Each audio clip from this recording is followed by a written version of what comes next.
दिल्ली का दिल कहे जाने वाला कैनॉट प्लेस। जी हाँ, मैं उसी कैनॉट प्लेस की बात कर रहा हूँ जो कि फेमस है अपने नाइट लाइफ की वजह से, टूरिस्ट डेस्टिनेशन की वजह से, शॉपिंग्स की वजह से और साथ ही साथ वहाँ पर बने हुए बड़े बड़े हेडक्वार्टर्स की वजह से।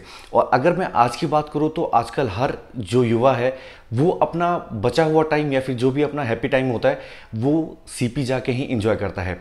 फिलहाल ये तो आपको पता होगा क्योंकि जो दिल्ली में रहने वाले होंगे वो सीपी जरूर जाते होंगे और सीपी के बारे में उन्हें पता होगा। लेकिन अगर आप जब वहाँ जाते हैं तो आपको वहाँ बड़े बड़े शॉप्स दिखते हैं, बिल्डिंग्स दिखती हैं और इतना बड़ा एरिया दिखता है, तो आपने क्या कभी सोचा है कि इतने बड़े एरिया का जो रेंट आता है वो किसके पास जाता है? नहीं पता ना?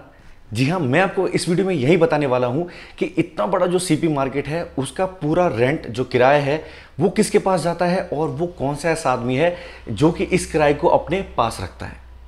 आप जब भी सीपी जाते होंगे तो आपको एक अलग माहौल फील होता होगा क्योंकि वहाँ की बिल्डिंग्स के डिज़ाइन, वहाँ पे जिस तरीके से बाकी चीज़ें बनाई गई हैं और साथ ही साथ वहाँ के रोड्स, वहाँ के पार्क्स और इसके अलावा जो बिल्डिंग्स हैं ये आपको नॉर्मल जगहों से अलग दिखता है और यही चीज़ सीपी को बनाता है बाकी मार्केटों से डिफरेंट।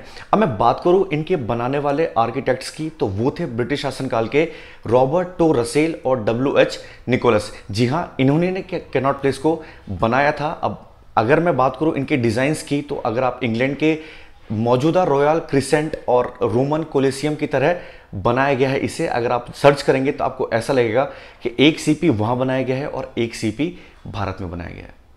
चलिए, ये तो हो गए इतिहास की बातें कि किसने बनाया, कैसे बनाया, कब बनाया। अगर मैं मौजूदा टाइम की बात करूं तो जो कैनॉट प्लेस है ये भारत ही नहीं बल्कि दुनिया के सबसे महंगे कमर्शियल मार्केट्स में से एक है। जी हाँ, इंडिया ही नहीं, एशिया ही नहीं बल्कि पूरी दुनिया के सबसे महंगे मार्केट प्लेसों में से एक है। मतलब कि यहाँ की जो मार्केट है वहाँ पर बहुत ज़्यादा महंगी चीज़ें होती हैं या फिर यहाँ पे जो आपको शॉप्स मिलते हैं, प्रॉपर्टी मिलती है या बाकी जो भी चीज़ें मिलती हैं ये बाकी जगह से बहुत ज़्यादा महंगे हैं।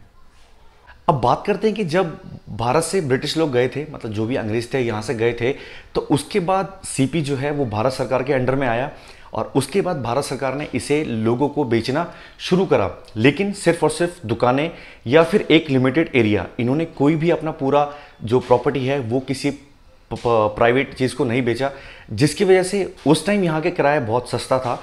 मतलब कि 100 से 150 रुपये में आपको शॉप मिल जाती थी और 200 से 300 में आपको एक अच्छा खासा प्रॉपर्टी मिल जाती थी। लेकिन इतना सस्ता होने के बावजूद अगर मैं इस टाइम की बात करूं तो यहाँ से बहुत मोटा किराया आता है और जिनके पास भी वहाँ पर एक छोटी सी शॉप या एक नॉर्मल शॉप है वो बहुत मोटा रकम वहाँ से उठा रहे हैं। अब चलिए बात करते हैं यहाँ से जितना भी किराया आता है या फिर यहाँ से जितना भी रेवेन्यू जनरेट होता है वो किसके पास जाता है। जी हाँ, ये जाता है भारत सरकार के पास।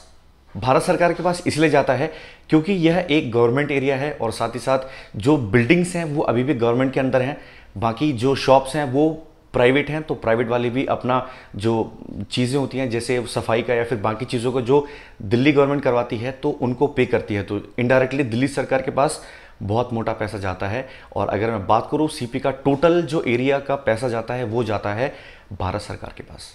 अब आप में से बहुत सारे भाइयों को ये लग रहा होगा कि यार शॉप्स की जो रेंट है वो फिक्स हो जाता है एक बार, तो कैसे वो लोग बढ़ाते होंगे या फिर किस तरीके से वहाँ पर बढ़ता होगा। अगर कोई मालिक है वो तो चाहे फिर अपने प्रॉपर्टी को बहुत ज़्यादा रेंट में एक साल ले देता है फिर अगले साल उसे डबल कर सकता है।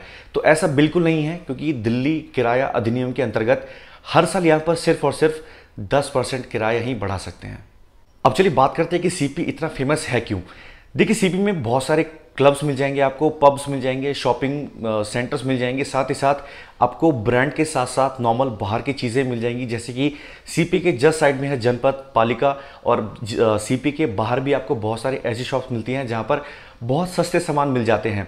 तो ये बनाता है सीपी को स्पेशल, यहाँ का नाइट लाइफ, यहाँ की शॉपिंग और साथ ही साथ बाहर से जितने भी टूरिस्ट आते हैं वो एक ना एक बार सीपी को ज़रूर देखते हैं, तो जिसकी वजह से ये बन जाता है एक टूरिस्ट डेस्टिनेशन। तो इन सारी चीज़ों की वजह से सीपी इतना फेमस है और इसीलिए सीपी को दिल्ली का दिल कहा जाता है। तो आई होप ये वीडियो आपको अच्छा लगा होगा और अगर आपको ये लगा है तो मेरी वीडियो पर जाके मुझे सब्सक्राइब करें, लाइक करें, कमेंट करें, शेयर करें।